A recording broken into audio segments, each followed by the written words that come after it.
Stuart, Arnie, Jacob, podcasters, reviewers, searching for a film that can be both smart and entertaining.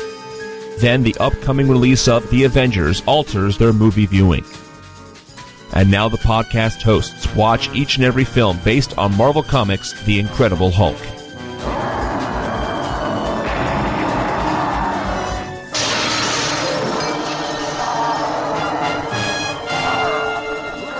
They're watching all Marvel movies and reviewing each at NowPlayingPodcast.com.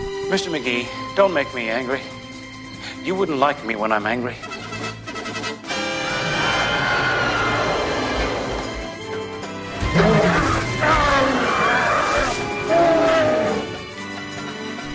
The Incredible Hulk series contains detailed spoilers for the Hulk TV movies and Ang Lee film, as well as mild language and subjects.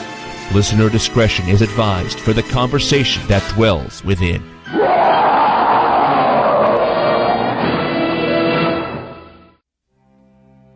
Today we're discussing the death of the Incredible Hulk. Yay! Starring Bill Bixby, Lou Ferrigno, Elizabeth Grayson, Philip Sterling, and Barbara Tarbuck. Directed by Bill Bixby. This is Arnie, co-host of Now Playing, but you can call me Stinky. Stuart in LA. Hey guys, when you eat carrot cake, do you notice that there's no carrot taste to it? I only eat carrot cake if it tastes exactly like a carrot. This is Jacob. Are you going to do the first quarter of the movie that way, Jacob? Yes, flowers for the Hulk instead of Algernon, yes.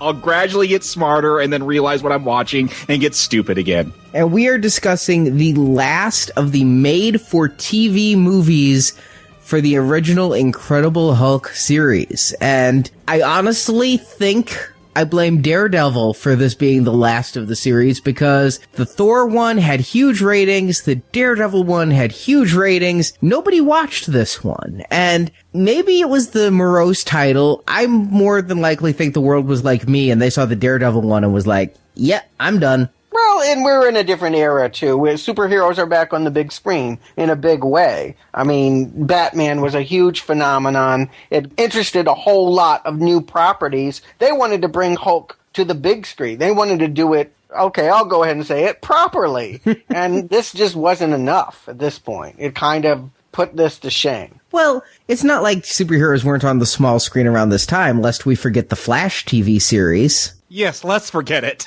I'm trying real hard. This one went through a lot of iterations, though. They were trying to decide what to do with it. You know, they mentioned with the first one, they were talking about putting Iron Man in. They were thinking this might be the chance to bring back Iron Man. I mean, obviously with Batman being such a success, bringing in a Playboy millionaire with a really cool suit may have made a lot of sense. I shudder to think how he would have looked. When that didn't work out, they also talked about She-Hulk.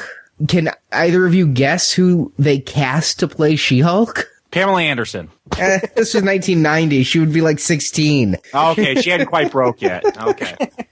I know that Brigitte Nielsen had been discussed to do a movie version. Brigitte Nielsen was discussed to do this movie version. Oh! There was going to be a spin-off series with She-Hulk, and I kid you not, Google it, they did makeup tests. Oh, fun. Now, they didn't go with the green body paint. Instead, they put her in green lycra with green eyeshadow and green lipstick. And that's it.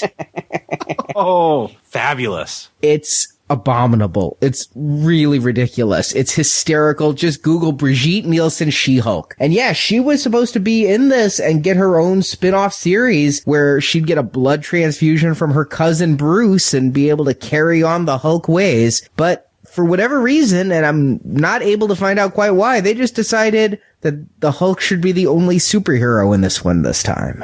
Whoa. One of the many creative decisions I'm going to challenge, by the way.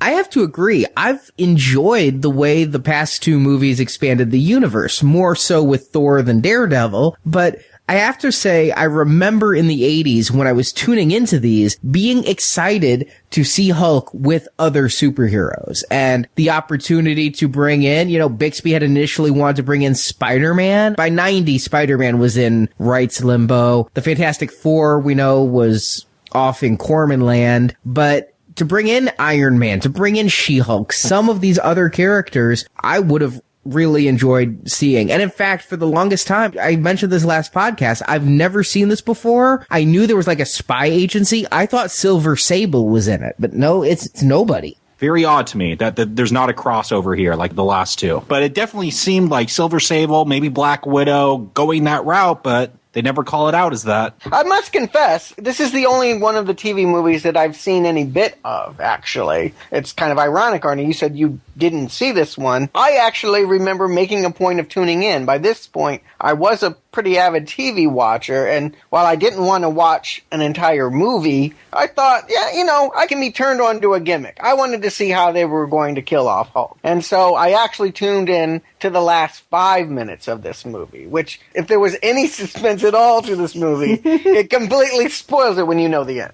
All right, I will admit, I also tuned into the last 5 minutes. I knew it. How could you not, Hulk fan? They were going to kill off your favorite childhood creation. You'd have to take a peek. I did, and I watched the last 5 minutes, which is why I thought the chick in the helicopter was Silver Sable or something, because they've always had the crossover, and I couldn't figure out. Black Widow, Silver Sable, it had to be somebody, right? No. Well, we'll get there after an incredibly long, dull time. Why don't you tell them everything that I missed prior to the last 5 minutes? David Banner is now working as David Bellamy at the GenCore Labs, pretending to be a mentally challenged janitor. But he's doing this as a ruse for when all the scientists go home for the night. David is working in the research facility, improving the work of Dr. Pratt, who is working on a machine that may finally cure David's condition of Hulkism. Yeah, right. Hey, it's Death of the Incredible Hulk. That's one way for the Hulk to die, is a cure. But Dr. Pratt realizes his work has been changed, and so he sets a stake out to find who's been changing it. And when he realizes it's David the challenged janitor, David reveals himself to be David Banner, and the two begin a long collaboration of work to finally cure David's condition. But things are not going well, as some nefarious Eastern European spies have decided to steal Pratt's work before it's done. Before it can do anything. He must steal the failed results. Keep going.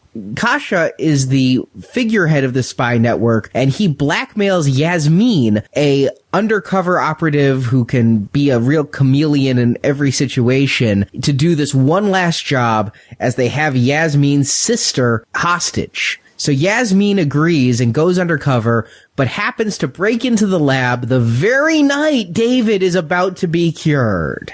3 minutes away from completion, wouldn't you know it? Banner hulks out, a fire breaks out, and Dr. Pratt is put into a coma. Those slippery floors. I'm always falling into comas and falling down. It's terrible.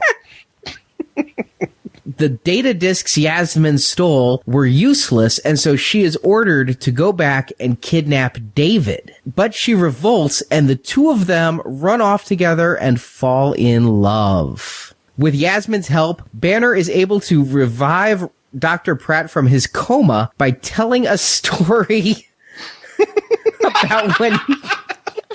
I can't hold it back anymore. All right, I'm not going to say what the story is. I'm sure we'll talk about it. Yes. But Dr. Pratt awakens, and Yasmin then is shocked to realize that her sister Bella is not in fact a hostage, but the head of the spy network. Under the name Voshinko, she has been working a ill-defined jihad, working for the cause, but has really just succumbed to greed. The group kidnap Dr. Pratt and his wife, and while Yasmin and David want to run off together, David feels compelled to stay one last time to help Dr. Pratt. And so he and Yasmin ambush the Eastern Europeans at an airfield. I guess. She's running down the tarmac. I really don't know why. She's chasing them, then they're chasing her. I don't get it. Voshinko and Kasha get on an airplane to escape, but the Hulk jumps in after them. And when they fire their Uzi at the Hulk, the plane blows up, the Hulk falls from the sky, hits the tarmac, turns back into Banner, and dies. With Jasmine saying, "We can be free now." And David replies, "Yasmin, I am free." And the Lonely Man theme plays as credits roll for the last time. So, we're going to get into this. We open up with a location shot. I think that's a real building. Is it? It felt like we were in the opening of Beetlejuice.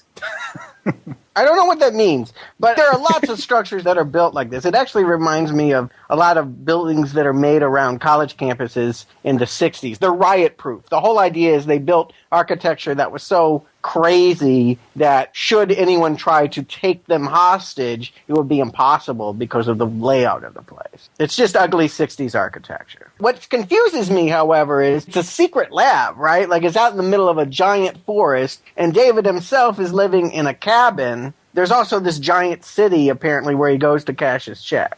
I don't know where this is happening. I can only presume Canada again? Vancouver. They're back in Vancouver. Ah, okay. I was a little bit shocked when we first are introduced to David, and he's talking with a little bit of an impediment. Oh, a little bit shocked? I had no idea what was going on here. Because I'm like, is this bad acting? Is he supposed to be mentally challenged? Seriously, Flowers for Algernon is what's coming to me. I don't know what's happened since the last movie, but there's something wrong with his brain or his acting skills have just gone out the window. I was so confused.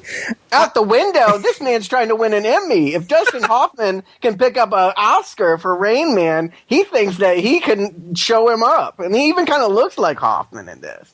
It's totally Raymond Babbitt. I didn't think that per se. Honestly, at first my thought was, did something really go wrong between the last movie and this movie?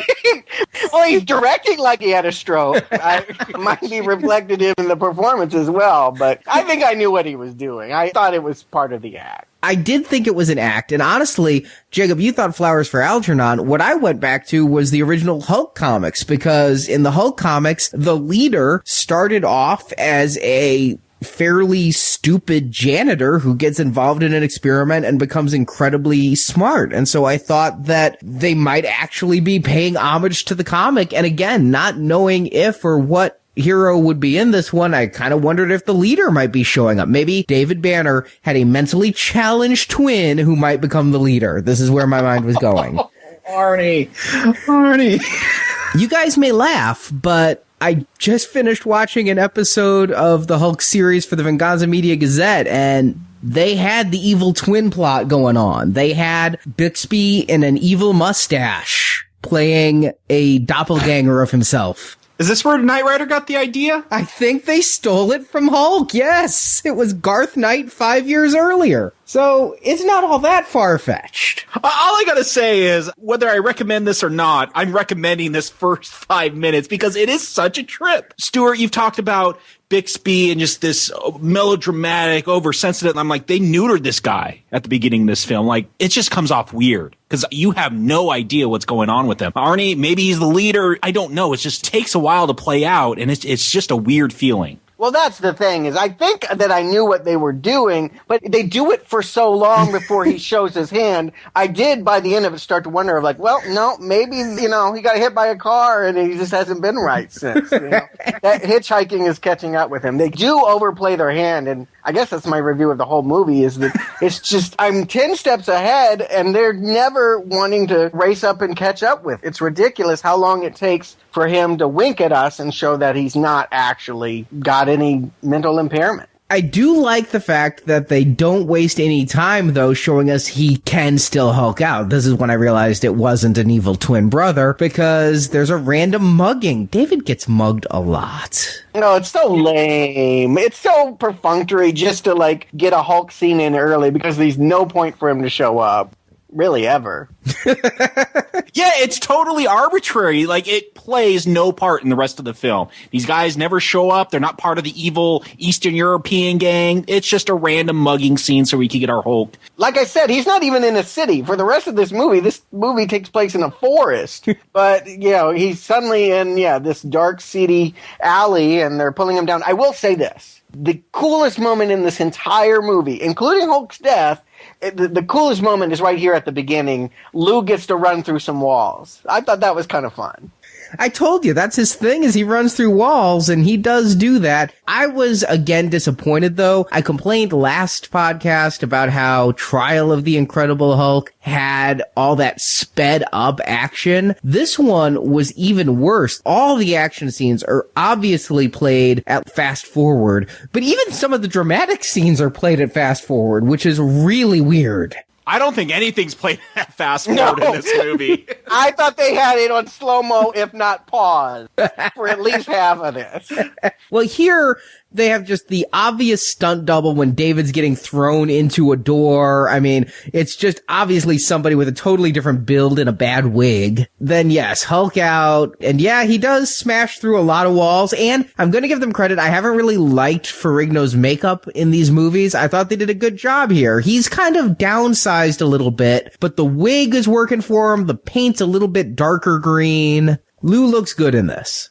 And I'm also loving the score to this. It felt to me like the first two TV movies, even though made in the late 80s, still were trapped in the 70s. This one is such 80s cheese synth that I am just laughing along. I'm laughing, but you're saying you're loving it? It's a good thing? I'm loving it in a retro, so bad it's good 80s way. It's so bad it's distracting to me. By the way, it's the 90s. Just FYI, this came out in February 18th, 1990. So it's so 80s. Now they're only 10 years behind. It's great. I did, though, start to groan. Already, I wondered about the tone of this when the Hulk runs right between the old couple watching television. I'm like, oh boy, this is the jokes we're going to have this movie. No, it's actually the only joke we're going to have in this movie. But yes, it's a lame one. Have these movies had jokes? Like intentional ones anyways? Oh, absolutely. Thor calling Hulk a troll. Yeah, that was all comedy. But intentional? And the whole bar scene. Yeah, okay. I'll give you that one scene. And it's only after all of that that we finally see David is actually, well, I'm just going to go out and say it. I think Matt Damon and Ben Affleck are fans of this movie and ripped it off totally. This is the roots of Good Will Hunting. This is the origin story. This is where it came from. Uh-huh. Can I ask, to get into the lab, he does this incredibly complicated maneuver about leaving his thermos. Does he do that every time? Like, presumably he keeps going in after hours into this lab maybe every night, right? Or at least a couple times a week. But in order to do that, he's got to play a recording of a guard at one end of the building saying he's going to leave at that door so that the other one can hear it. I mean, half this movie, and I timed it out, 40 minutes of this movie is about people trying to figure out how to get through doors. These security guards are the stars of this movie. The girl at the south end and the dude at the north end are getting more screen time than Lou Ferrigno. It is ridiculous. But yes, I gotta ask, really, this is how he has to get in the lab, and we really have to see the complicated way in which he keeps leaving a thermos to play this tape-recorded bamboozle? I mean, couldn't we just accept that he punches a door and then goes to work? Like, did we really need all of this? And if I was that security guard, wouldn't you tie that damn thermos to him and write his name on it? Also, it's funny because, like, he's on the verge of getting fired, too. They're like, David, you gotta listen to instructions or we're gonna have to let you go. It's obviously a work release program. They're obviously taking him because it's a pity project. The place doesn't even have any dirt, and I don't think it's because he's doing all of the work. It's just, they're just being nice. Making him carrot cake, letting him just be there to have the paycheck. But yeah, I didn't get that he was doing this every night, but I did get that the forgotten thermos was a recurring motif, so the nights he wanted to, he could go there. Because obviously that first night, he just went to cash his paycheck, but he still did the whole, I forgot my thermos. Yeah. Well, he's been doing this long enough that the doctor is actually suspecting that a ghost is working with him. Maybe literal, maybe metaphorical, but that he knows that somebody is changing his work, working with him in secret to perfect whatever the hell it is they're doing. And how does he respond to that? Does he actually, like, install security cameras or tell the security personnel there about it? No. He reprograms the computer to ask questions when David sits down. Who are you? I don't exist. Okay, continue. Really, people, this is 30 minutes of the movie, people trying to get to laptops and change formulas. I'm wondering, was She-Hulk such a big part of this that when they cut her out, they had to just stretch it till it was wafer thin?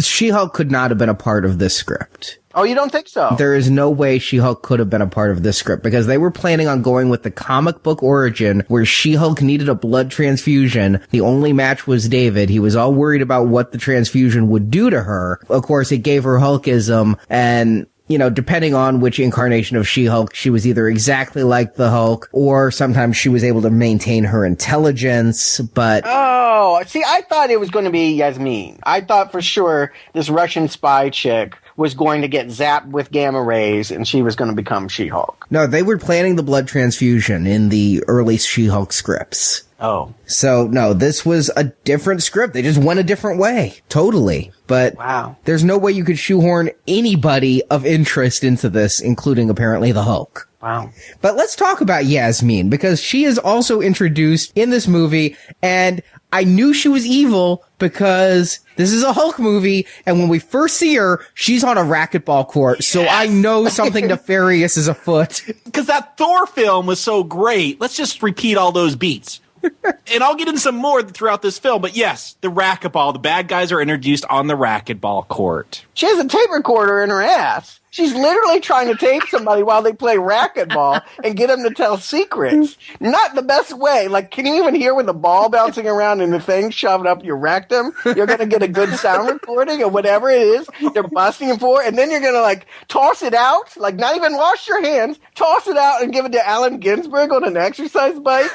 This whole thing is some sad-ass setup. And I knew from this point, I knew we were in trouble. I was waiting for her to turn into a superhero. I figured she had to be the counterpoint to Hulk. I knew that much, that this was going to be the pair-up with David and with Hulk, and I knew that she would have to have a super alter ego. But actually, it's just alter ego. She's a chameleon. She changes her identity, but she is in no way super. I mean, this is not comic book based, right? This is just Yasmin, boring Russian spy girl. Correct. Born Russian Spy. It's 1990. The wall just came down. This was probably written before that, and Russians were still as good an enemy as any. Although I didn't know if she was Russian or some kind of Eastern Bloc, but I wasn't sure with what this accent was supposed to be. She's a red. She's a commie. She is part of the Iron Curtain that is here to do terrible things to America. Well, I wasn't sure that she was even a commie. I mean, keep in mind I'm watching this in 2012,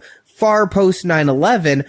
Her boss, Kasha, she keeps talking to him about you've lost sight, and I think they even mention infidels at one point. I'm like, are these supposed to be jihadists? No, I know. And then they talk about prayers. I don't know what they believe. I don't know what they stand for. I don't know what they want from Pratt's uninvented generic machine that apparently only exists to turn people back out of the Hulk state. I mean, what else would that thing do? You might ride it at a carnival. I have no idea what that device is do. It's like a Centurion helmet and a little, like one of those mechanized, like rocket ships you'd ride outside Kmart. It's like I put in 50 cents. That's what the device is. And they need 36 floppy disks to figure out how to steal this. That's the plot.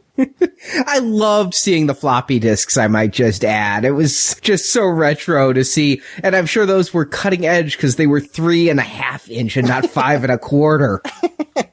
I was thinking the same thing. I'm like, wow, this is cool technology for 1990. The one thing I gotta give Yasmin, though, she has the nicest naked back of any woman on TV in 1990. I think she's a model, right? This actress? Oh, she's more than a model. She slept with the president. Which one? Clinton, when he was governor. Really? Yeah. This woman was Miss America in 1982, and a model, and a sleeper with politicians, had a one-night stand with the president, and then became a failed actress. Wow. It's amazing what Wikipedia can tell me.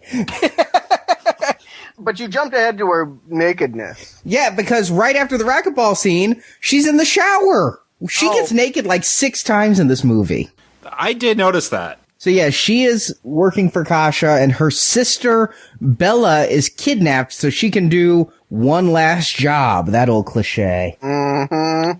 But why does she want to quit? I don't even get that. I don't know. Yeah, what does she want to do? What does anyone want to do in this movie? I have no idea. And what was the initial sting she was doing on the racquetball court? Does that guy ever come back? No, he doesn't come back. It's only to let you know that she's willing to do anything, include shoving up a cassette recorder wherever it needs to be to get the job done. I don't know. They just probably had the racquetball court cheap again. I'm convinced it had to be budgetary. I have no idea what that racquetball scene was about. All right, well, enough about Yasmin, because we've just been introduced to her, and now we got to go back to David for a really long time. Now, more and more of his crying about how he can't let the Hulk be shown and he has to keep it in and he's looking for a cure, but he won't allow anyone to help him. I am tired of this guy. I gotta say, this is such a self-indulgent act at this point. Get help or move on. I just can't stand it. I think that this movie did a good job of reminding people like Stuart why he needs to be rid of the Hulk. He says the Hulk has never hurt anyone, but we have no guarantees it won't. And the Hulk causes so much property destruction. The Hulk is a tornado, and who wants to loose a tornado? Hey, it's good for insurance collection. I'm sure a lot of people would like Hulk to run through their foreclosed home at this point. But you get what I'm saying. He feels responsible for the Hulk's actions, and knowing that the Hulk is a violent entity, every time the Hulk shows up, someone gets the smackdown. Yeah, the bad guy, the guy that he wouldn't be able to take on in a fair fight, I believe is exactly who gets the smackdown. Look, I have a very different take on David, and when Yasmin and him finally get together, I think I got his number. This is all an act. I called him as one of those soft rock crooners from the past. Well, I'm now onto his game. That's exactly what Hulk is. Hulk is his wingman for him to go around and bang chicks all over the country claiming he wants to get cured. And this time he gets further than he ever has before, I think, right? Hey, he got married in an episode that I've reviewed on the Venganza Media Gazette. Okay. But my point is, we only saw him hemming the bell-bottoms. We've never got a skin scene. This feels sexed up. Like I said, I think I got his number this time. I think I know why he did this movie. You're so cynical about my innocent David. I think you're the one that needs curing of Hulk, Arnie. You can't let it go. Now, does anyone here, I gotta ask, does anyone here think this machine's actually going to work? Are you falling for it? How many times later? It's been almost 90 times of this. You got a machine that's going to do it. I don't buy it. I don't believe it for a second. Well, what about those cool laser effect force field around the Hulk to keep? Come on, that didn't sell it to you? I love that. I'm going to give them so props because that was state-of-the-art TV special effects. That looked as good as anything on Star Trek The Next Generation. Well, I didn't watch Star Trek The Next Generation, and that's probably why. You're not selling me on it. For some reason, I don't understand, and I don't understand a lot about this film, to be perfectly honest. Pratt's healing machine can heal David of Hulkism, but in order to do that, Pratt insists he must see the Hulk. He can't just take David at his word. A transformation must occur. So they set up that force field, and they give David a handle. Now, have either of you ever played, like, those little arcade games where the whole point is to see how long you can take a shock? Yes. That is basically what they give him, is a handle to grab so that really fake lightning can course up his arm, and he can force himself into a change of the Hulk. And all I could do while watching the scene is think, damn it, Stuart was right. Apparently Bixby can change whatever he freaking wanted to. I was thinking the same thing. He just needs to carry around a battery pack to shock himself. Maybe a 9-volt on the tongue.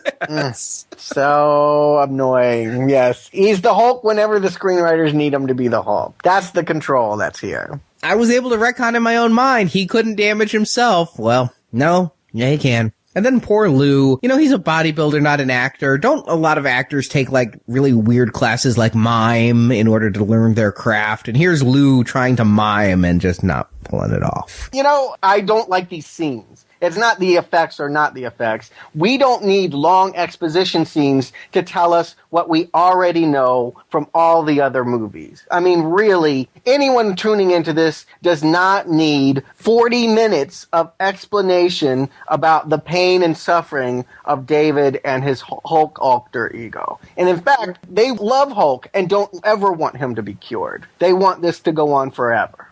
I have to agree. It feels like this first hour has so much filler. There's this whole montage. I felt like I was watching the end of Real Genius, this science laser testing montage that seemed never ending. Now, you ask if anyone thinks the laser will work, and I admitted that before I ever saw this, I watched the end. I knew where this was going. Jacob, have you seen this?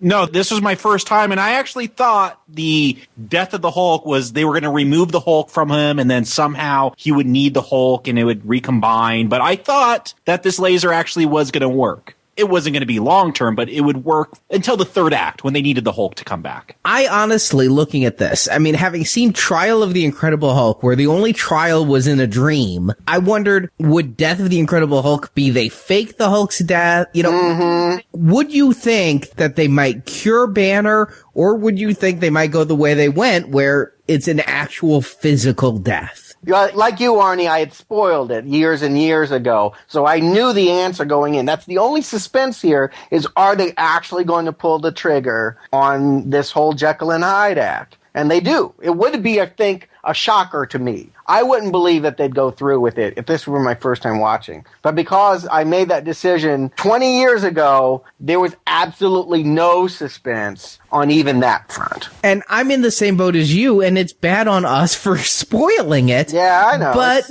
could it be that this entire scene is there because the audience may be on the edge of their seat? Is he going to be cured? Are we spending all this time because this will be his cure, and this is how the Hulk will die? Well, I don't know. The word death weighs heavier. You know, could Incredible Hulk die and Banner live? I guess it's a possibility. It certainly would have been the happier way to write it. But this show has always been about making David a sap. I mean, it's always been about making him put upon and tragic. It's a tragic soap opera. And, you know, it's hard to imagine them giving a happy ending after kicking this guy in the teeth for a decade. I want to say, though, by the time, like you said, we spend 40 minutes on the DVD, which is probably a full hour of TV broadcast. Yep. With really nothing happening. The only Hulk we get is in the force field test and in the early mugging. I knew this was the last performance of Bixby as Banner. The last performance of Ferrigno as Hulk, other than the fact that he does the voice in the movies.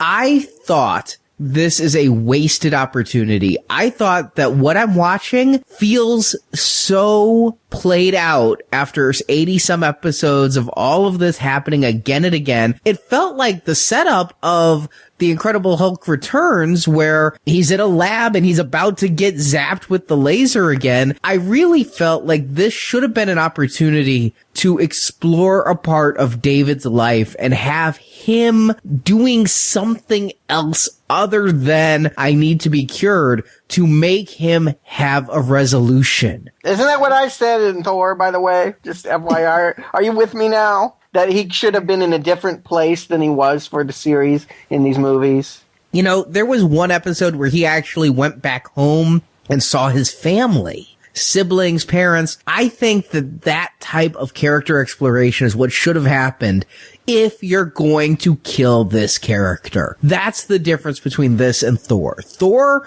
they were trying to relaunch the franchise. This is Death of the Hulk. And yet, I don't know what this movie's about when we reach the midway point. I know Banner's trying to be cured by the scientist. I know there are some people with weird accents trying to steal stuff, but I can't say that this is a character exploration of Banner the way I feel it should be if you're going to kill him. No, I agree. Yeah, if you're going for finality, you don't go for this kind of fluff. I mean, I really feel that this is the return without Thor. I mean, the whole cure gets interrupted in the middle by this mysterious person that he'll team up with later. It doesn't have the urgency that something with the word death in it should have. It really doesn't. And I'm just reminded of so many series finales that try to have an important ending and just fail in their getting there. I'm thinking of like Seinfeld or the last episode of Sopranos or the last episode of Cheers or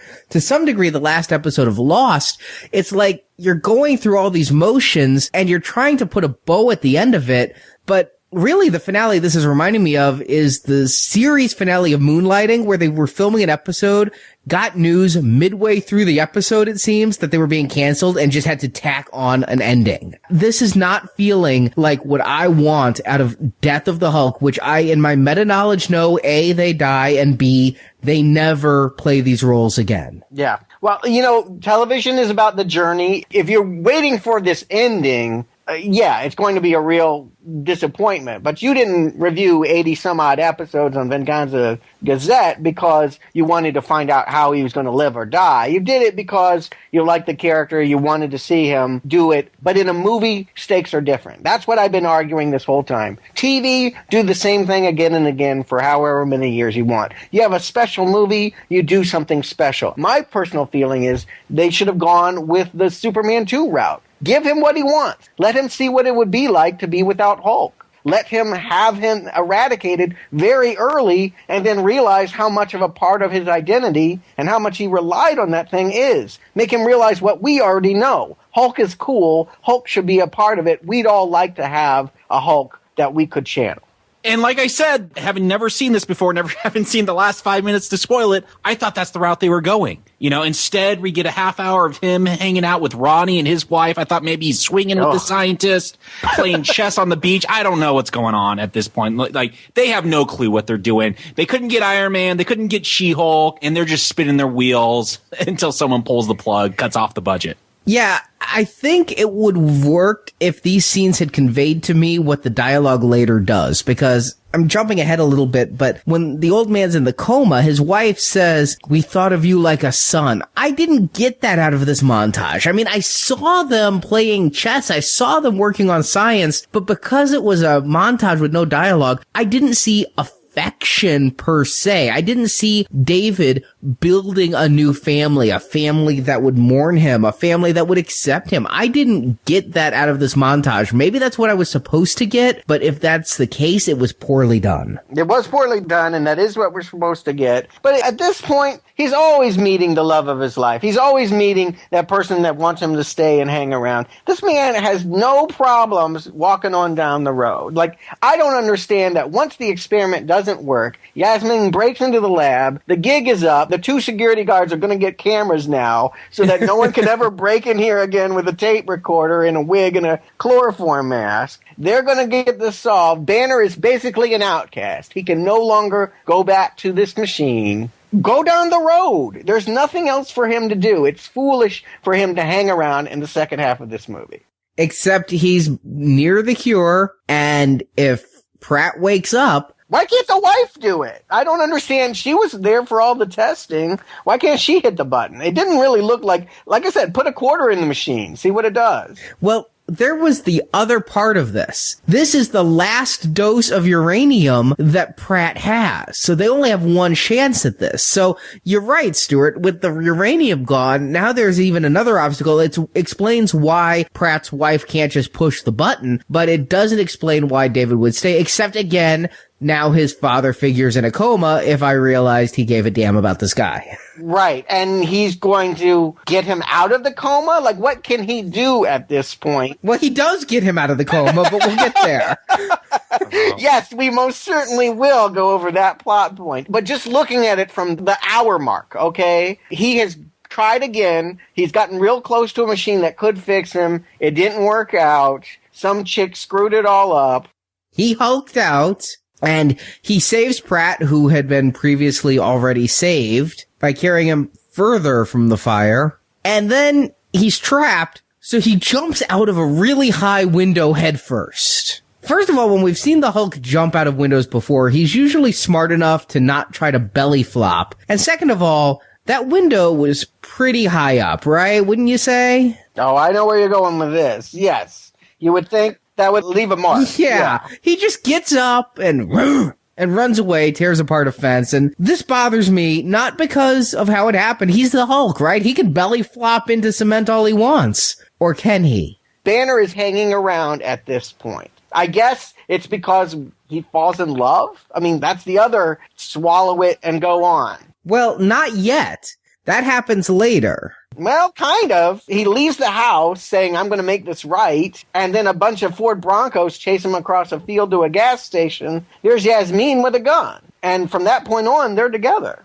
Well, by this point, Yasmin has realized that she's been betrayed by her own sister, the sister she thought she was there to protect. Well, she realized it when they decided to shoot her and then tell her that Voshinko is her sister. Yes, that's when she realized it, when they told it to her for unknown reason. And Banner thinks that she's quote-unquote kind because after she knocked Pratt over with chemical...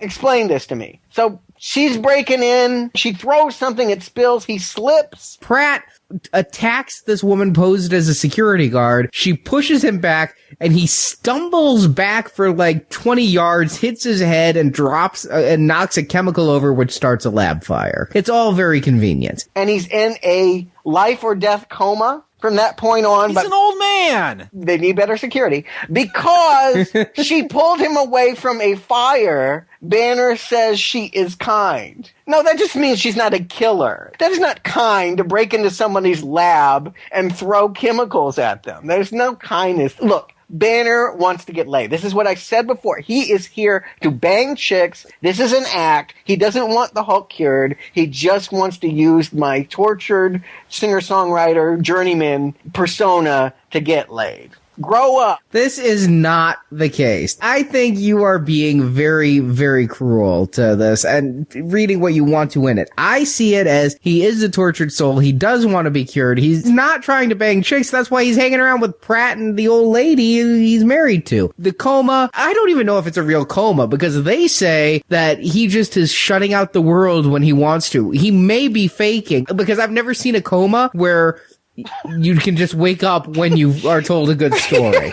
Or a very bad story. A stinky story. Are we there? Are we to the story yet? Can we talk about the story? Oh my god, this story. Because this is like, here we are. I'm saying this is like that Thor Hulk crossover. Here's the bar scene. This is where it just gets crazy. I could not believe it. I knew what was coming, though. That's the thing, is there's this whole story early on where Pratt's like, this reminds me of being in school, sneaking around. I tell you this story about when I set off a stink bomb, and they all called me Stinky. Just feeding me jokes. I mean, at this point, I'm like writing down movie Stinky. Got, you know what I mean? Like, you know, you're going to make this easier for me? Really? Just bend over and put a target on your ass. All right. And so when the guards are coming and David's been trying to talk to him and wake him up, I'm like, I know where this is going. I know where this is going. And then it gets even worse. Stinky, what did you do? What did you put in that? It smelled so bad, Stinky. This is the Emmy clip. This is when they go around saying, and the nominee for Best Supporting Actor in a TV movie, Mr. Pratt. They cut to this scene of Pratt like coming to life, or maybe it's Banner's Emmy clip. You know? Yeah, I think it's honestly nominated. Bill Bixby, Stinky. What did you put in that, Stinky? Wow. Yeah. Are we sure that he's not mentally deficient? Maybe it wasn't an act at the beginning. You have to be real stupid to put a scene like this in your movie and think that it's dramatic. Think that people are going to laugh through tears and say that this is a poignant moment. I didn't know what they were going for. All I knew was I was bored and I was incredulous and I was upset. Keep in mind, I'm reviewing 100 hours of the Hulk here. Mm-hmm. And this is what you give me as my cherry on the sundae is Stinky. I got a question for you because I noticed it in Daredevil, but here it's even worse. He really, like, hectors people. It's supposed to, I think, be a pep talk, but he really gets angry with them and bosses around. He's very judgmental and tells them what they should be, and he likes to dish it out, David Banner. He likes to get people's lives all worked out. Is that something he does every time? Yeah, he's always there to try to help out. No, helping is one thing. Telling people what they should do and belittling their life choices, that's something else. Well, if their life choices are bad... Well, it's a stink bomb. Who doesn't throw a stink bomb in high school? Come on. I mean, if the man is faking it, I say screw him. I'm going to go hitchhike. I mean, you can just lay in bed for all you care. I mean, really, this is ridiculous. The moment is terrible, and we're really far into this movie. So Yasmin, to save her own life, has to try to get David. David takes her to the cabin in the woods, heals her wounds. We get to see that back again. Yeah, she's topless a lot in this. But television topless. Yes, back only. I think I got a glimpse of side boob, but maybe I was just desperate for something on the screen to interest me. Now, here, in a movie full of bad dialogue, is a bit of terrible dialogue, because she saw David change in the chair, and thinks the scientist created him, and she's like, you change. My sister, she changed too. Yeah, she's putting it together. That was a howler. I did really enjoy that. I got to admit, that was, her deductive reasoning there is quite amusing. You're just like my sister. That turned into an evil Russian spy from a good Russian spy. But then, now that Pratt's awoken, David leaves. I guess he was just sticking around because he wanted to see that his father figure was okay. But now he's ready to run away with Yasmin, and I don't know. I mean, go anywhere. He seems to not care so much about being cured of the Hulk anymore. Maybe like he just wants to get laid, you mean? Mm-hmm. Yeah, I thought so too. Hey, I remember early stages of love and passion, it's... Early stages? How long's he been doing this gig? 12 years. Jacob, don't tell me you're siding with Stuart that he's a hustler too. Look, pretty soon we're going to be seeing him in a pimp mustache, stealing cars. I'm starting to see Stuart's side here. Oh, God, he's just the perennial nice guy. I gotta say, though, this film feels different with this relationship with the woman than the other films we watch. I don't know about the TV shows. Saw some of them when I was a kid. Don't remember them. But this one definitely feels more sexed up. Maybe it's because it's the 90s now and they got to notch it up a bit for television. But yes, we had sexy scientist Elena with her sheer top, but this is a whole different level now. It is. Yeah, no. We've never had a sex kitten before. I mean, that's her superpower this time, This is what they got. We also get one more extraneous Hulk scene when they try to kill them both in a pickup with a couple of bulldozers. This scene's pointless, and it's just like, hey, we need to get the Hulk in here one more time. I actually got slightly excited at this point because I thought Hulk was actually going to take on the construction site vehicles. I thought, wow, this must be the money moment. But what does he even do? He tears out the roof of their truck. Of his own car, not their cars. Yeah. Well, it's a car they stole. And they're trapped in it. Yes. And then, he doesn't push them out of the way. He just sort of grabs them and growls. They split up. I think, well, this is the point of this. Now they're apart. Next scene, back together again. Wow. This is how you know nothing is happening, because nothing changes scene by scene. Nothing new develops. It's just the same. This is easily the most tedious of all of the Hulk movies. Even that Death in the Family. This has just got nothing going on. This could have not even been a full hour, and they've stretched it to 2. I have to agree with you, because one of the big things about screenwriting is you've got to change your plot. You have to change your acts every half hour. And here, we're with commercials an hour and a half in, and all we've had is David working with the scientist and then David running away with Yasmin. We don't have nearly enough going on to sustain this length. It's really almost feels like they just dusted off one of the scripts they had lying around from the 70s series and let's just stretch it to 2 hours. Yeah, and I don't think they actually took the dust off of it. They just took that dusty script and said, this is it. I mean, this is creaky. This would be a very bad episode.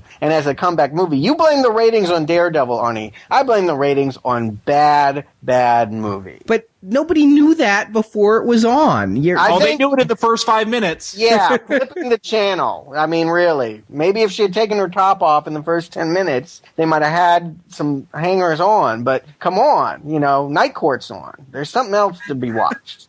Twin Peaks.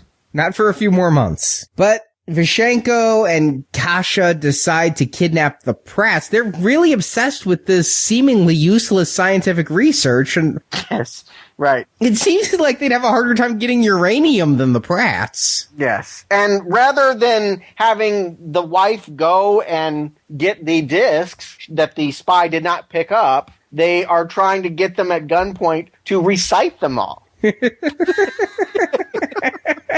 Really? Are they afraid she'll slip too and go into a coma? I mean, come on. I can do you one better, though, because it's on the radio that they're kidnapped. Breaking news. Some old people were grabbed in an ambulance. And then Yasmin, because she's a kind person, doesn't keep it a secret from David. She tells him, knowing David's going to do something about it, but to find where the Pratts are. They go after another member of the spy agency. I have no idea what this is. That's what he was? It was a car dealer. Yes, he has a day job. This is I was so confused by this whole thing. I did not understand. This is 1 hour and 21 minutes into a 1 hour and 32-minute movie. This is the last 10 minutes of the movie, and they're beating down a car dealer dressed up as rich sophisticates. Yeah, this is the best. Yasmin, master of disguise. Oh, I'll make it so you can't get recognized. A freaking mustache. That's it. They put a mustache on him. I do love his accent here, though, and is there room in the trunk? Well, we'll get to that later. And it's a setup because they shove the guy in the trunk. I thought that was the one moment I genuinely smiled during this whole thing. You couldn't make me smile at gunpoint at this point. My jaw was just on the floor when they do the reveal that this guy's a mobster. Like, I had no idea what was going on. I was a little confused, too. And then I'm just like, wait, this guy involved in some jihad works days as a car salesman. Did we see him ever before? I don't think so. Was he at the racquetball court? I mean, yeah, this is the real failure here. I know there are many, but the real failure, the real one, is that we don't understand the bad guys. We don't understand what they want. We don't understand what they stand to gain by doing what they say they want to do. They aren't threatening to us. I really don't get the choice in bad guys here. Just like the Cajuns, huh? No, worse. At least I guarantee they're going to be bad just from the way they talk. I guess, no, you're right. It's the same here. They have a Russian accent. Ergo, they're bad, I guess. Can we just get to the death? Because I think that the whole movie is complete filler so that they could do the 10 minutes that they really, really, really want to do. These last 10 minutes. There's a huge back and forth. Yasmin is captured, and we haven't talked about Zed.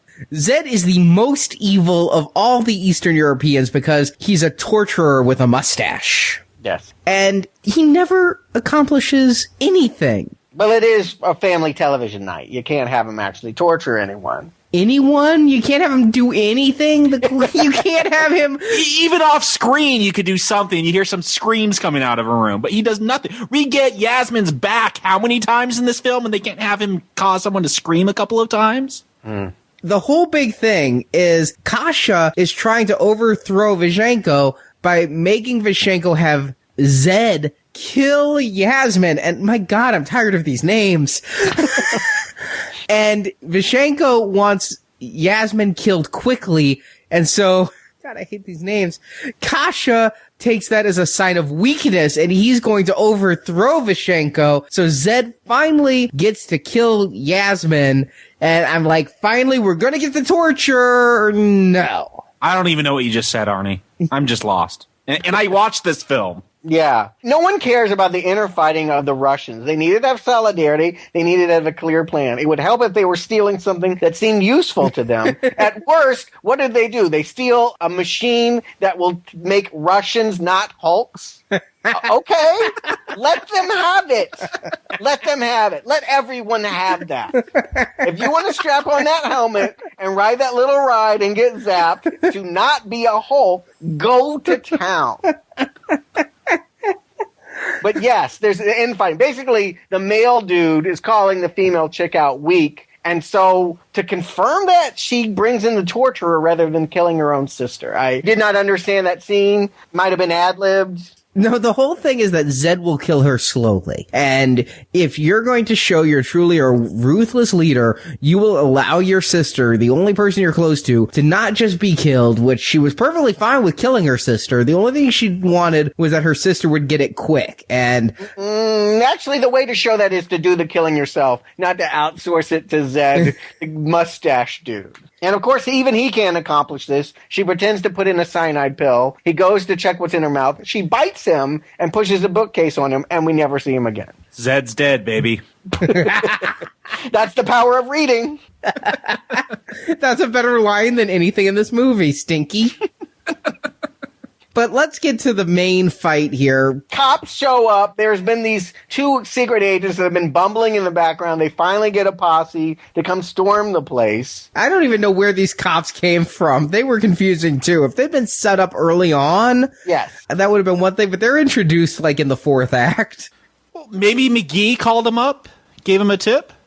McGee. I wish we had McGee. That's right. He's not in here. Why isn't he here? He never came back after the Thor one. It's not like he was in bad health or anything. It's not like he was above doing shit. He was in child's play. Honestly, maybe he couldn't get a work visa for Canada. I don't know. Maybe he was tired of being embarrassed.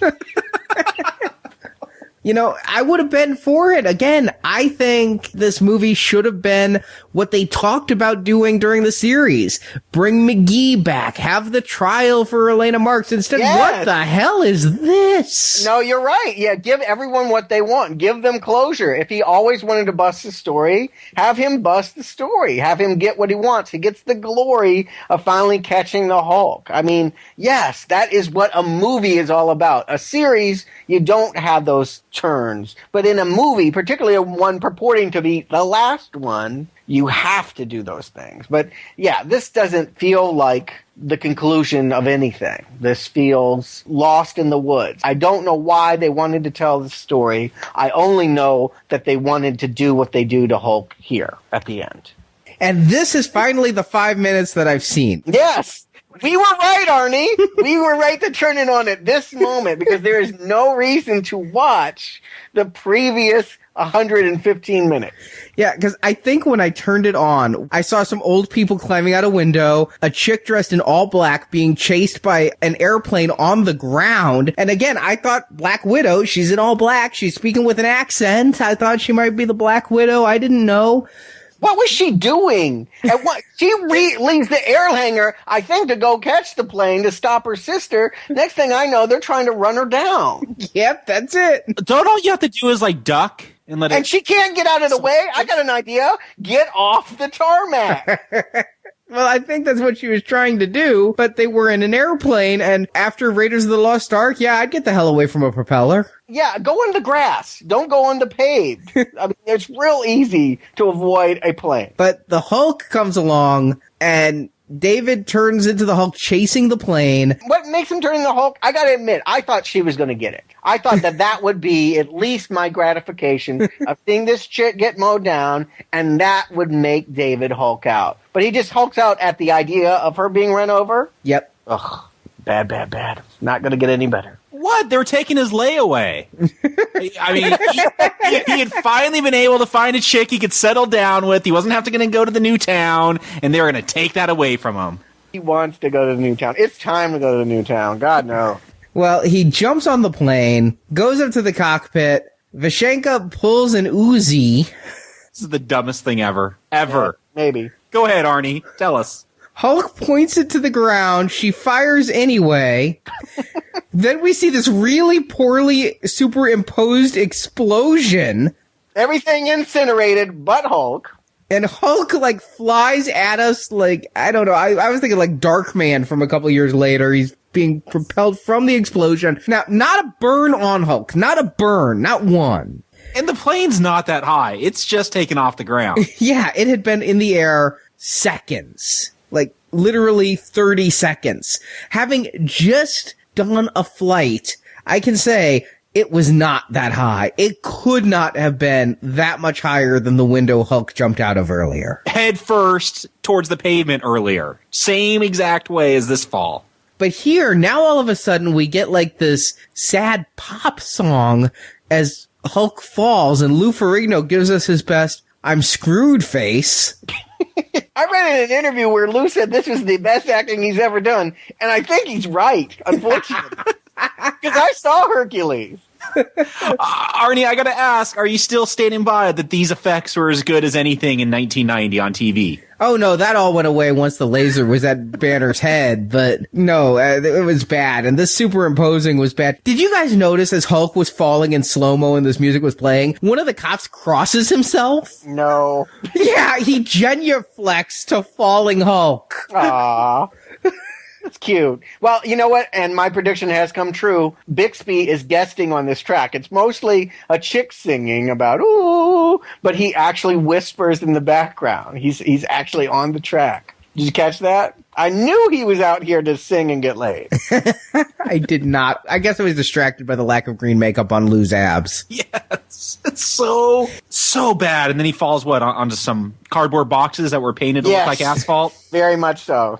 Yeah. All right. I'm going to say this, though. All right. This whole movie has been abysmal. Yes. Good. It's been an abomination, if I can. Mm-hmm. But this part, because I've spent so long with these characters, this music, this scene, Lou's face, the crash, I'm sad. I'm sad to see Hulk die. I'm sad that this is stupid. This doesn't make any sense. This is not how the Hulk dies. For no reason. Maybe if he finds peace, he looks at Yasmin's eyes as he's falling down and finds peace and reverts into Banner and hits the pavement. Okay, fine. But not as the Hulk. It makes no sense. What does he die for? He dies for the glory of knowing that Kashi and Voshinko don't fly away without anything. Yes, I agree. I feel like this whole movie ending with his death is a waste because he does die for nothing. No ability to it at all. No nothing. There's no reason for him to die other than we promised you he was going to die in the title. Well, they promised us a trial last time. That didn't pay out. But yeah, I wish he died saving someone. And you're right, Jacob. This isn't how the Hulk dies. Actually, one of the episodes I've reviewed for the Gazette is called Free Fall, where David Banner works at a skydiving company. And a sharpshooter shoots his parachute straps. David plummets to the earth, crashes through a building as David Banner, then transforms and kicks some ass. And yet here he falls as Hulk and dies. I wish they'd given him some burns or something. I could then retcon it to, well, the explosion plus the fall was just more than he could bear. No, he would heal that. Even if he had marks on them, they go away. They evaporate. Isn't the whole point of Hulk is that he's indestructible?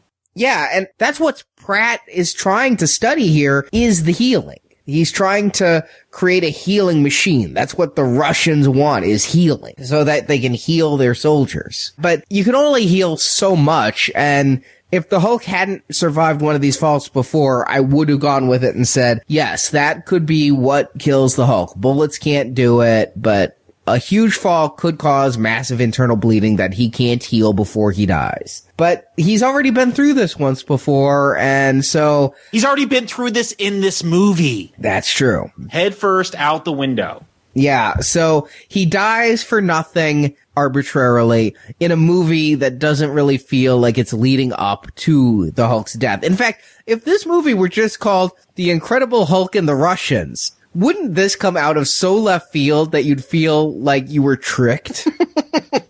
Like, you're watching this whole boring-ass movie, and then you're like, wait, he freaking died?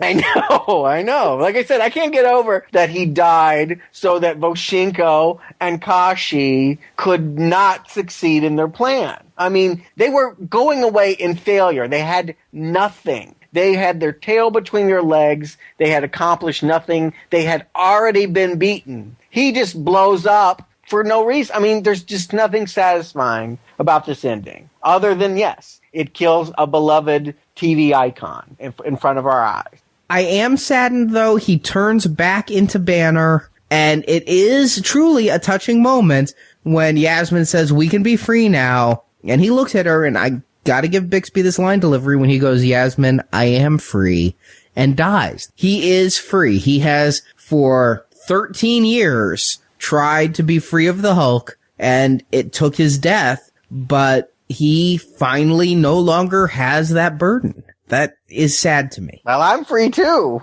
5 weeks? Woo! It's over. I'm just saying, the first time I saw this, I wept. And this time I saw it, It still touched me, even though I was really pissed off at this boring-ass movie. Yeah, I wept for entirely different reasons, not out of being sad, just boredom. Well, Jacob Stewart, how strongly do you not recommend The Death of the Incredible Hulk? Jacob? Very. Look, this movie is just arbitrary everything. The first Hulk out, arbitrary. Fights some muggers, doesn't play any part in the plot. Talked about Yasmin and tape recorders up her butt, arbitrary, doesn't play into the plot. His death, arbitrary. It's a pointless film. And, it lives up to that pointlessness. Nothing matters. We get a story about stink bombs and Russians trying to steal a machine for some reason, and just nothing here matters. And coming from the comic book side of things, when you have the death of a character, like everyone in comic book fandom knows that no one stays dead forever in comic books, but at least that death, it's usually something marvelous. It's some big event. They die for a reason. Superman dies battling Doomsday, who's out to destroy the entire planet. There's some reason, there's some purpose behind their death. What do we learn about Bruce Banner or David Banner here? What do we learn about the Hulk and his death? Nothing. Way, not recommend. Don't waste your time. At least with the Thor film, you had some goofy Thor scenes. This feels like that same film with Thor ripped out and Cajuns replaced with Russians. Strong, not recommend. Stewart.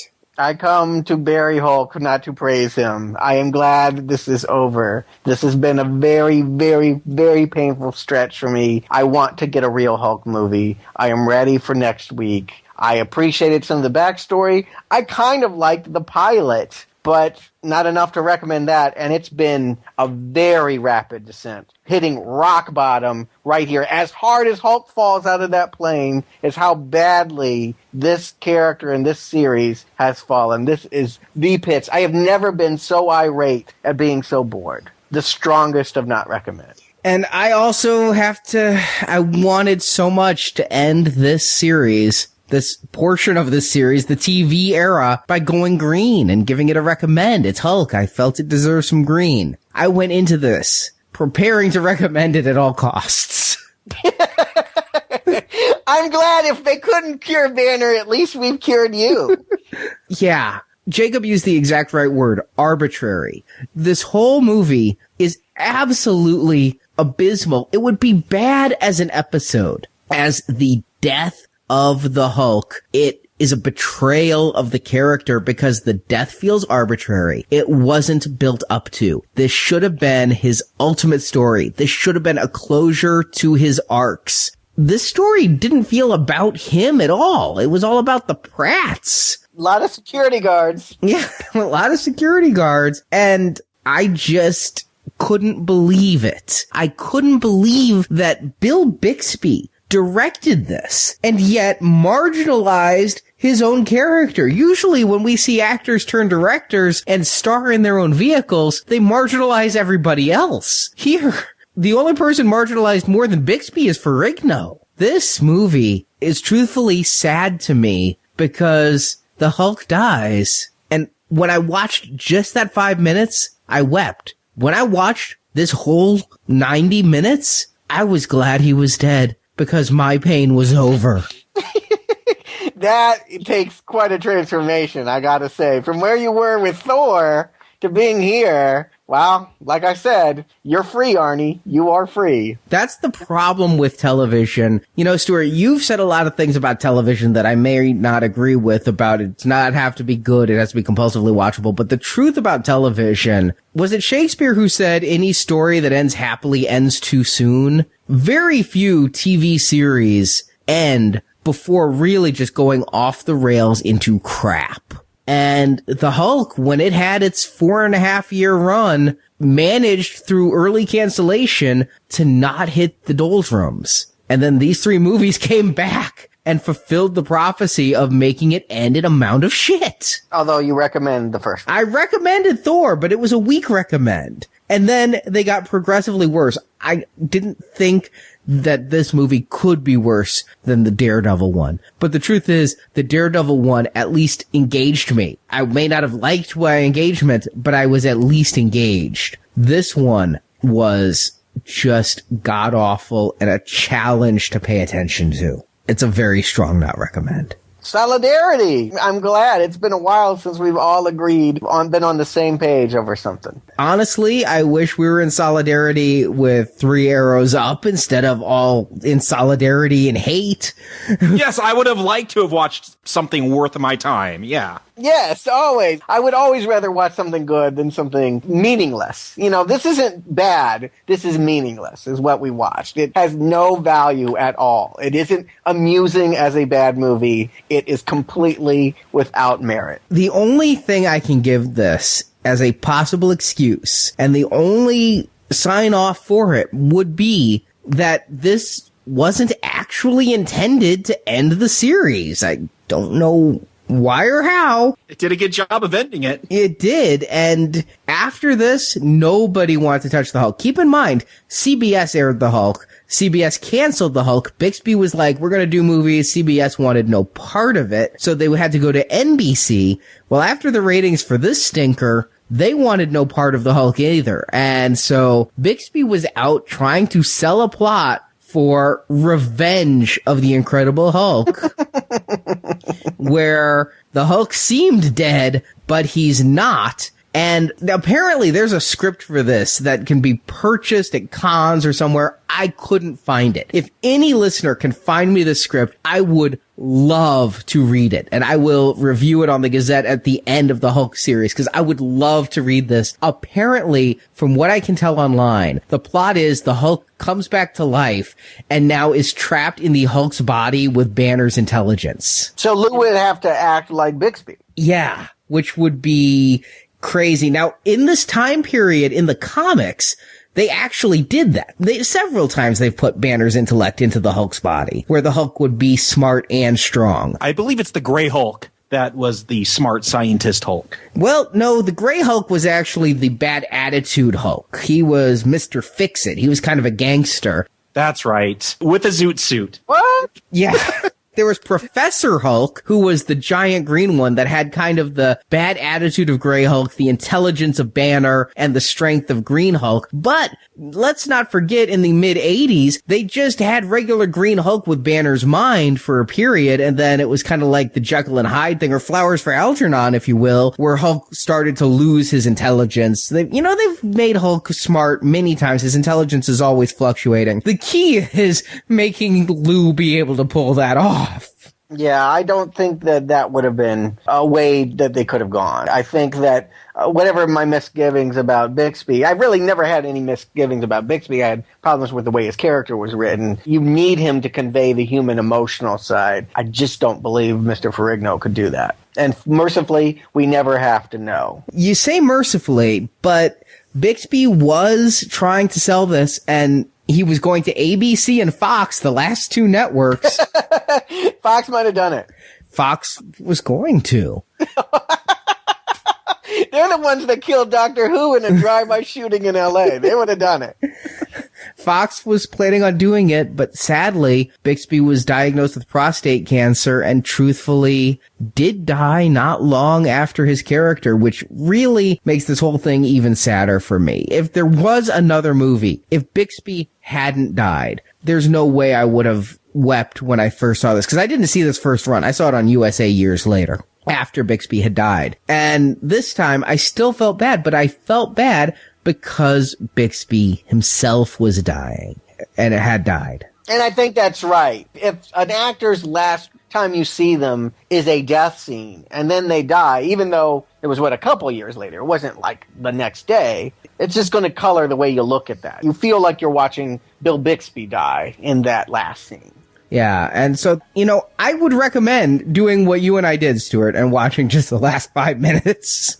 Yeah. I don't know how bad the makeup test was on Brigitte Nielsen. There's no way it could be worse than the previous 115 minutes of that movie.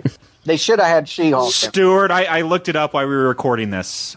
Did you ever watch Glow, Glorious Ladies of Wrestling?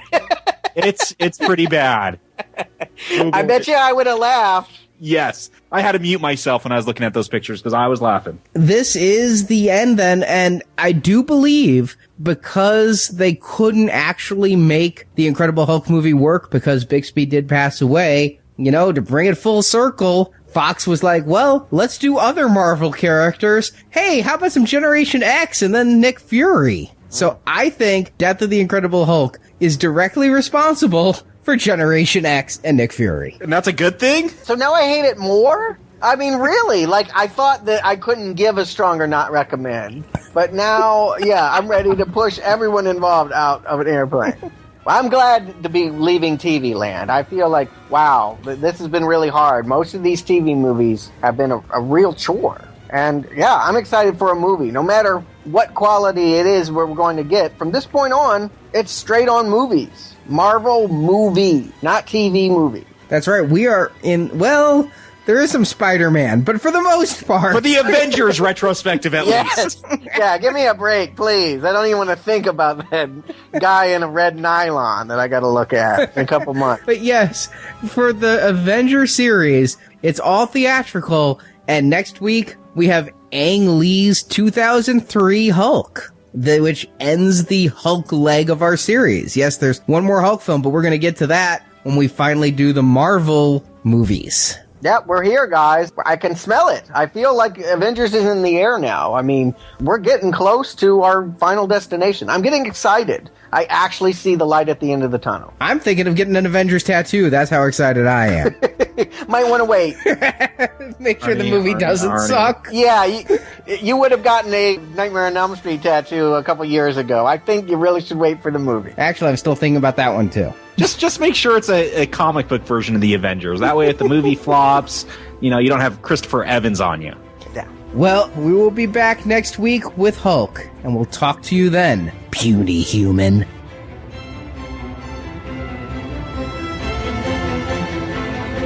Fine battle we had, eh, Banner? Me and your troll? I told you we'd win the day, Banner. Odin willed it. When the troll's upon you, you're a mighty fighter. You're not bad yourself. I know. Thank you for listening to this episode of the now playing Incredible Hulk retrospective series. You know what scares me the most? Is it when it happens, when it comes over me, and I totally lose control. I like it. Part of our Marvel Comics movie retrospective series. Whether you know or care, I've got a lot of pride in what you've done, but this is too big for you. Come back to NowPlayingPodcast.com each week as we review another movie based on the Marvel superheroes through the release of The Avengers this May. I've done my homework. The work you're doing here is dynamite. While at NowPlayingPodcast.com, be sure to check our archives where you can find reviews of other Marvel comic movie series, such as Ghost Rider, X-Men, Howard the Duck, Man-Thing, Blade, and Captain America. You think I should? Yeah, you're great with that stuff. If we don't get impressive results today, we're going to have a really hard sell come Tuesday. Well then, let's go be impressive. You can also listen to our non-comic-based movie reviews such as Predator, Rocky, Rambo, Star Trek, Terminator, The X-Files, and many more. How little you understand, Miss Ross, and how dangerous your ignorance has become. You will also find individual movie reviews such as Cowboys and Aliens, Inception, and Avatar. It was like a dream. About what? Rage.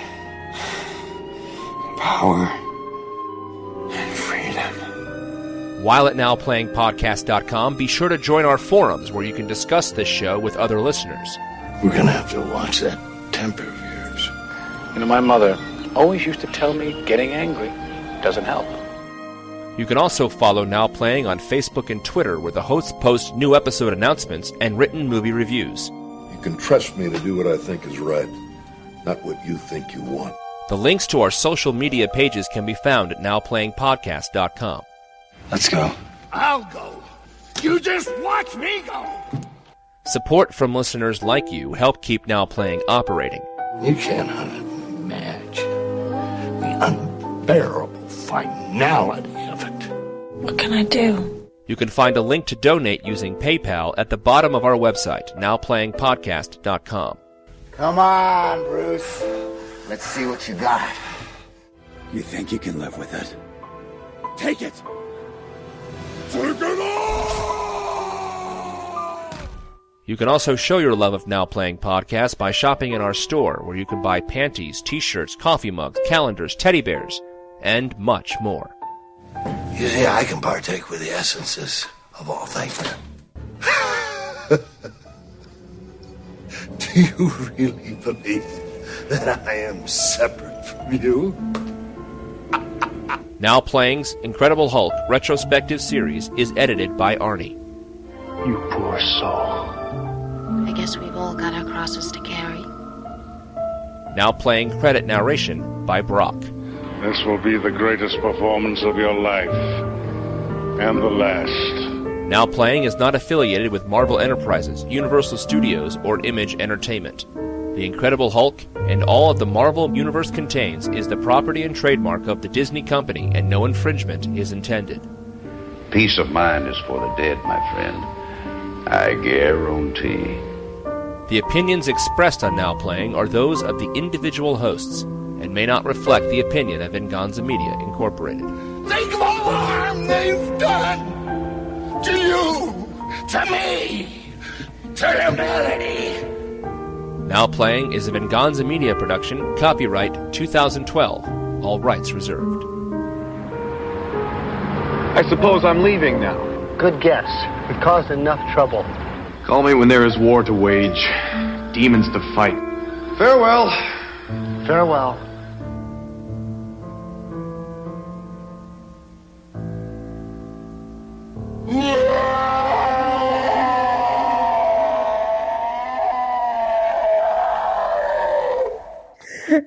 Vishenko and Kasha. I almost said Vishenko and Keisha. That would be an interesting combination.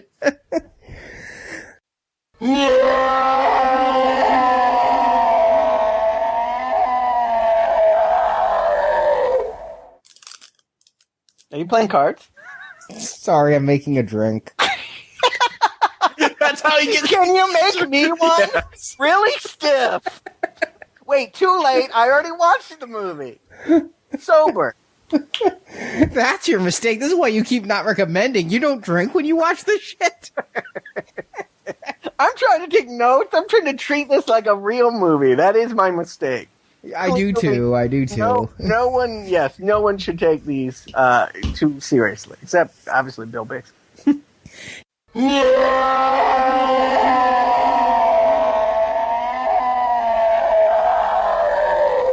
Well, she's not in exactly elitist company. I mean, one thing if she said she went with like Bush or something. Like, oh, okay, Clinton. I'm like, well, that's a long ass list. I think Gina Gershon and that fat chick that got the stain on her dress are on that.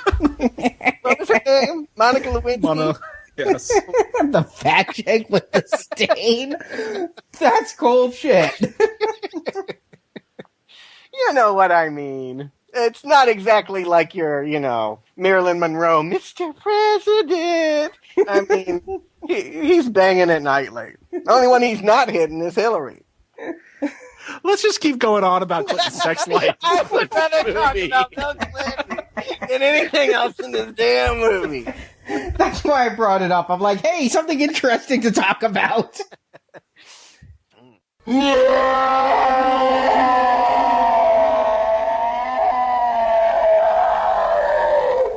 This is where Kasha... Is Kasha a cereal? Isn't that a cereal? It's Kashi. It's a brand. Oh. Yeah, Kashi.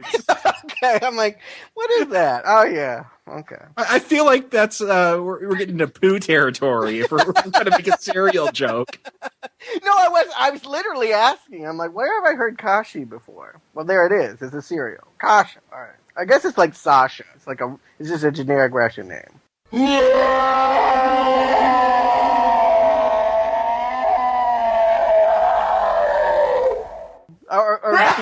Whoa. Sorry, I just had to sneeze.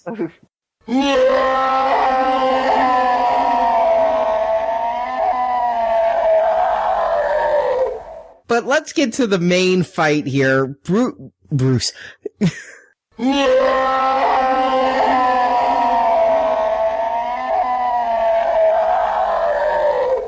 Actually, one of the episodes I've reviewed for the Gazette is called Free Fall, where David Banner... They play the song Free fall. No, they don't. This came out a long time before that. But